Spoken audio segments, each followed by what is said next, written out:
Hello, j'espère que vous allez bien.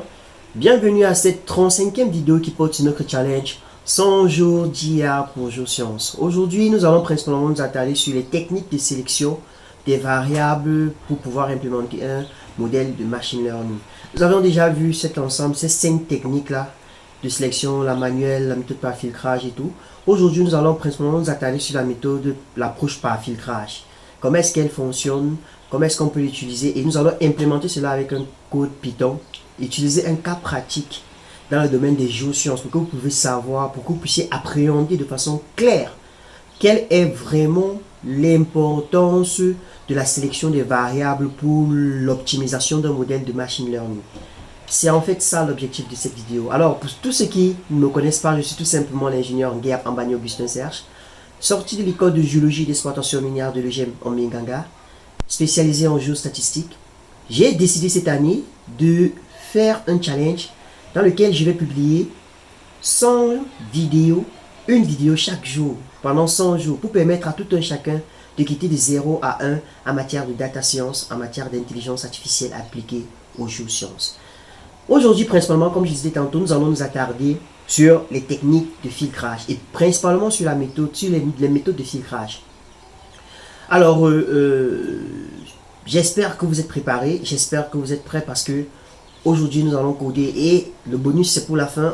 On va prendre un cas pratique appliqué aux géosciences sur des données précises que nous avons générées de manière synthétique et pouvoir donc produire un résultat qui pourra vous permettre, vous, de pouvoir atteindre un certain niveau en matière de technique de sélection des variables pour la prédiction d'un modèle de machine learning. Sans plus tarder, let's go. Alors, les techniques pour sélectionner les variables en machine learning, il y a plusieurs approches. Principalement, nous avons 5 approches. Et aujourd'hui, nous allons nous attarder sur le filtrage.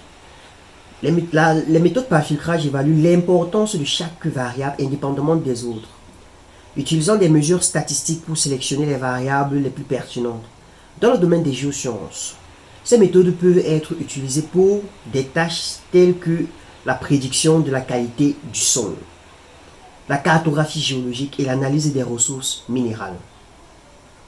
Donc, aujourd'hui alors, nous allons principalement analyser ces différentes étapes. Les étapes en ce qui concerne l'approche par la méthode de filtrage. La première étape, c'est tout simplement l'analyse des corrélations. Donc ici, on va effectuer un coefficient de corrélation pour mesurer la relation liant les différentes variables entre elles, c'est-à-dire le coefficient de corrélation de Pearson qui va être utilisé pour souvent étudier la variabilité contenue entre les différentes variables. On va utiliser le test d'EQ2 pour pouvoir évaluer l'association entre deux variables catégorielles.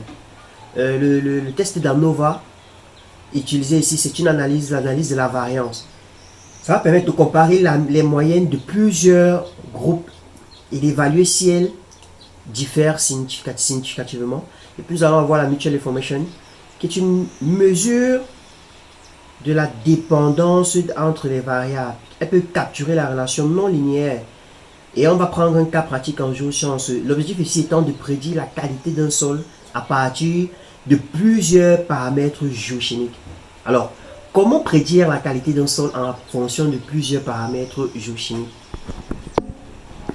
C'est l'une des questions sur lesquelles nous allons essayer aujourd'hui de répondre.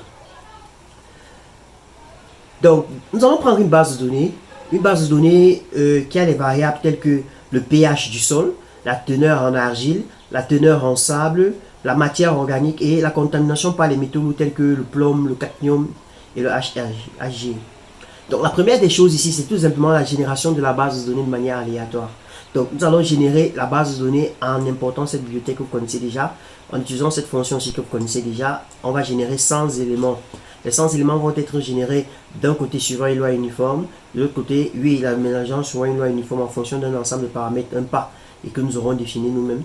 On va aussi définir la qualité du sol pour moderate and good et générer 100 redondances de ces éléments. On crée notre data frame et puis on affiche le résultat. On a le pH, la teneur en argile, la teneur en sable, la matière organique, la contamination en plomb, la contamination en cadmium, la contamination en Ag, la contamination, la qualité du sol. Alors, la qualité du sol. Par la suite, donc, qu'est-ce qu'on fait? On va essayer de convertir, parce qu'on se rend compte qu'on a une variable ici, qui est une variable catégorielle.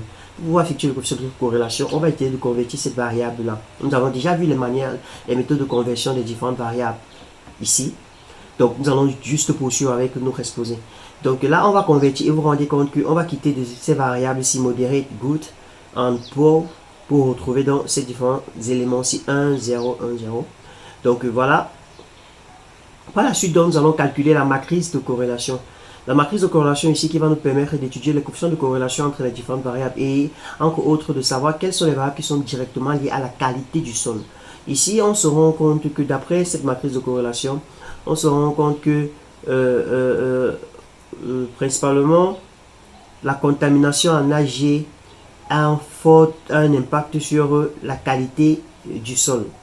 Contamination en Ag a un fort impact sur la qualité du sol, ainsi que la contamination en cadmium a un impact sur la qualité du sol.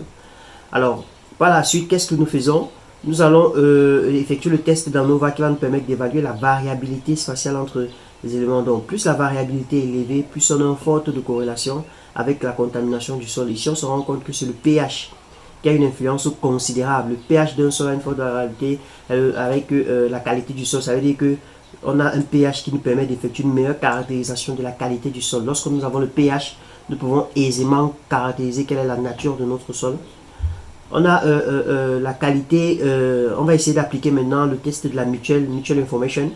Et plus le test est élevé, on se rend compte ici que même les matières organiques, aussi bien que la qualité du sol, les matières organiques aussi ont une influence considérable sur la qualité de notre sol.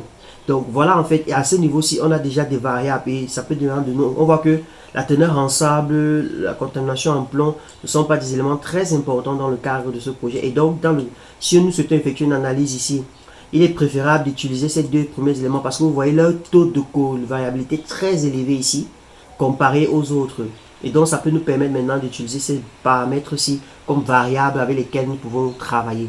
Donc, voilà de façon simple et ramassée comment est-ce que vous pouvez avec la méthode de parafiltrage, comment est-ce que vous pouvez procéder pour obtenir les variables qui peuvent optimiser votre modèle de prédiction. J'espère que cette séance vous a été profitable, qu'elle vous a permis d'apprendre un ensemble de connaissances. Rendez-vous à la 36e vidéo pour pouvoir apprendre de nouveau. Merci.